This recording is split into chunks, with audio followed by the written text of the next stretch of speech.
What if I told you that everything you think you know about what women want is wrong? What if the very foundation on which you built your relationships, your dating life, and your sense of attraction is built on a lie that women desperately want to keep alive?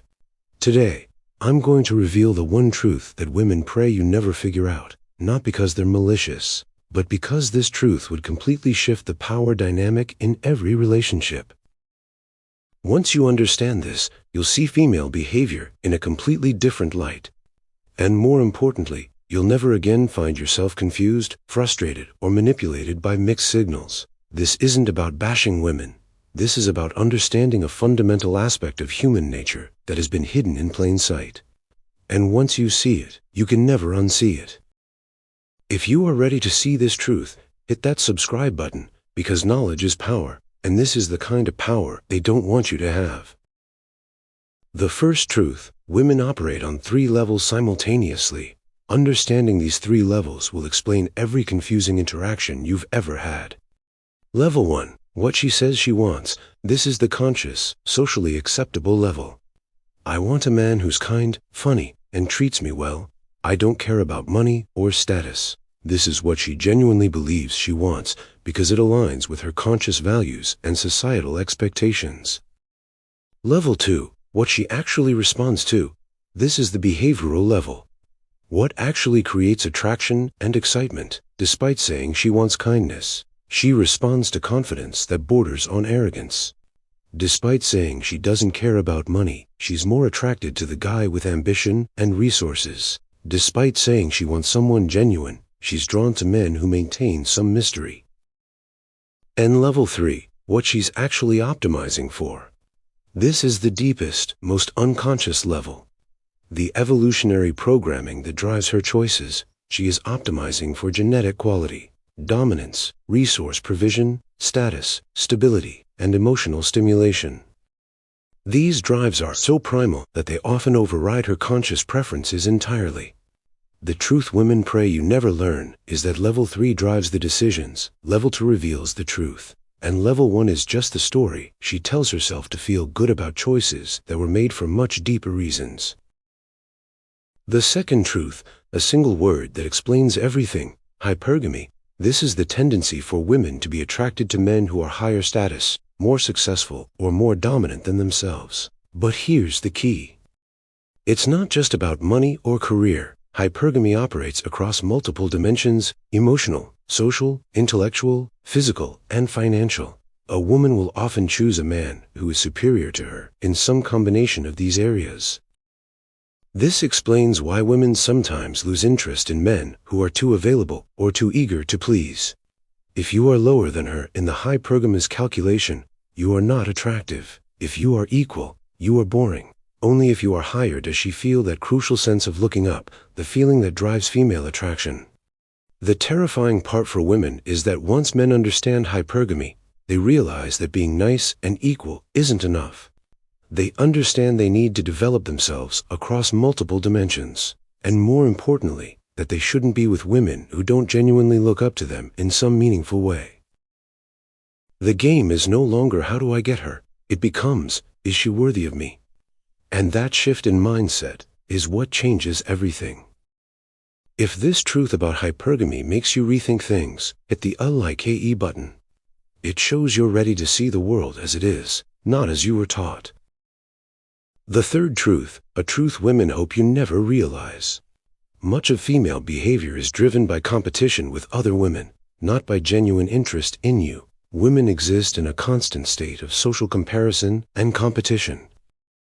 They are acutely aware of their position relative to other women in terms of attractiveness, desirability, and relationship status. Much of their behavior toward men is actually messaging to other women about their own value and options. When she posts photos with you on social media, she's not just sharing happy moments. She is communicating to other women that she has access to male attention and commitment. When she flirts with other men in front of you, she isn't necessarily interested in them. She is demonstrating to you, and to any other woman who might be watching, that she has options. When she talks about other men who are interested in her, she isn't just trying to make you jealous. She is unconsciously communicating her market value and keeping you aware of the competition.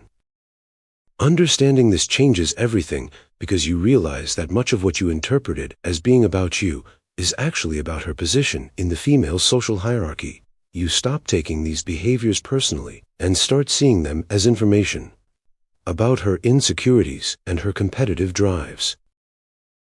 The fourth truth, a truth that cuts deep: women often use emotional labor as a form of currency and control in relationships, while simultaneously claiming that men don't contribute enough emotionally.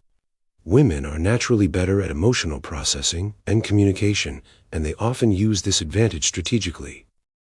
They create emotional situations that require resolution, then position themselves as the one who provides that resolution. They identify problems in the relationship that need to be worked through, often problems that didn't exist until they were articulated. This creates a dynamic where the man is constantly in emotional debt, always needing to do more emotional work, be more emotionally available, understand her better, while she holds the standard for what is considered enough. And that standard can shift based on her needs and her moods. The truth women don't want you to know is that this emotional labor system often serves to maintain control and to ensure ongoing attention and investment from men. By positioning themselves as the relationship expert and the man as the emotional novice, they create a permanent dynamic that keeps men in a subordinate position. Once men understand this pattern, they can choose to engage with it consciously instead of being unconsciously controlled by it. Have you ever felt like you were in emotional debt? Hit the like button if this was an eye-opener, and share it with a brother who needs to hear this. And finally, the truth that is perhaps the most controversial, but it explains more than anything else. Women have a dual sexual strategy that they rarely acknowledge openly. On one hand, they are attracted to men with good genes, the confident, dominant, physically attractive men who would produce strong offspring. On the other hand, they need men with good resources and commitment, the reliable, providing men who would help raise those offspring successfully. The ideal for most women is to find both qualities in one man. But when forced to choose, many women will pursue a dual strategy, securing commitment and resources from one type of man, while seeking genetic quality from another. This manifests in countless ways. Being in a relationship with a good guy while fantasizing about, or occasionally acting on, attraction to bad boys, choosing the stable provider for marriage, while maintaining emotional or physical connections to more exciting men. Losing sexual interest in partners who become too invested, too comfortable, or too safe. The truth women pray you never learn is that this dual strategy is often unconscious, and most women would be horrified to realize they're operating this way. But understanding it explains why so many relationships lose passion over time, why women sometimes cheat with men who are worse than their partners, and why maintaining a level of challenge and unpredictability is crucial for long-term attraction. Before I conclude, let me be clear: this knowledge is not meant to be used to manipulate, deceive, or harm women. It's meant to help you understand reality so you can make better choices for yourself. The goal isn't to become manipulative, it's to become strategic. The goal isn't to hurt women, it's to stop being hurt by misunderstanding them. The goal isn't to gain power over women, it's to stop unconsciously giving your power away. Use this understanding to become a better man, not a more manipulative one. Develop the qualities that naturally attract women, instead of trying to fake or force attraction, and most importantly, use this knowledge to choose relationships that are genuinely good for you, instead of just accepting whatever female attention you can get. If this video opened your eyes to the reality of female psychology, like and subscribe for more content that reveals the truth. And remember, the goal isn't to become bitter because of these truths, but to become wise because of them. Thank you for watching.